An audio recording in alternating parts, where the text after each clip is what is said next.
বিপদের মধ্যে মহাবিপদ। গরম পড়তে না পড়তেই ভারত মহাসাগরে তৈরি মারাত্মক ঘূর্ণিঝড় নাভেল।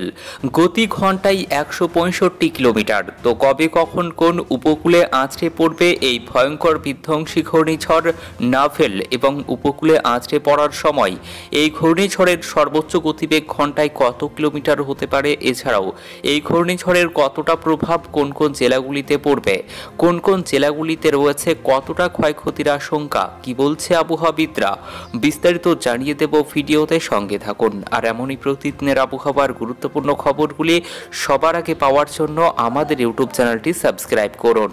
2 সপ্তাহ ধরে সাগরে শক্তি বৃদ্ধির পর এবার শেষ পর্যন্ত ঘূর্ণিঝড়ের আকার ধারণ করল একটি নিম্নচাপ।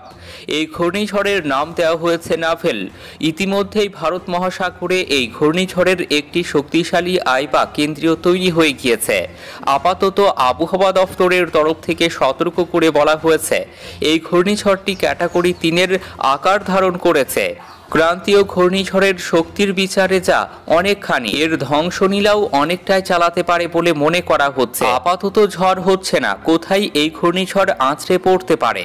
স্থলভাগে আছড়ে পড়ার সময় এই ঘূর্ণিঝড়ের গতি হতে পারে ঘন্টায় 165 কিলোমিটার। সেই হিসেবে বলা চলে এর ধ্বংস করার শক্তি তীব্র হতে পারে।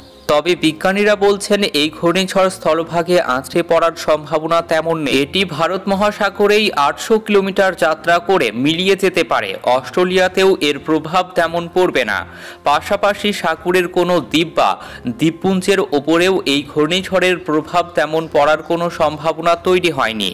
এটি অস্ট্রেলিয়ার ম্যান্টল্যান্ড থেকে ক্রমে দক্ষিণের দিকে অগ্রসর হচ্ছে। সেখানেও বিপুল প্রভাব পড়ার সম্ভাবনা কম। এই মরশুমে অস্ট্রেলিয়ায় এই নিয়ে 6ষ্ঠ ঘূর্ণিঝড় তৈরি হলো। এই মরশুমে এতগুলো ঘূর্ণিঝড়ের দাপট কার্যত এর আগে কখনো দেখা যায়নি। এলো নীলোর প্রভাব সাগরের তাপমাত্রা বৃদ্ধির কারণে এই ঘূর্ণিঝড়ের দাপট দেখা যাচ্ছে বলে জানা গিয়েছে। তো এই ছিল এখনকার মতো খবর। ভিডিওটি ভালো লাগলে লাইক করবেন। ধন্যবাদ।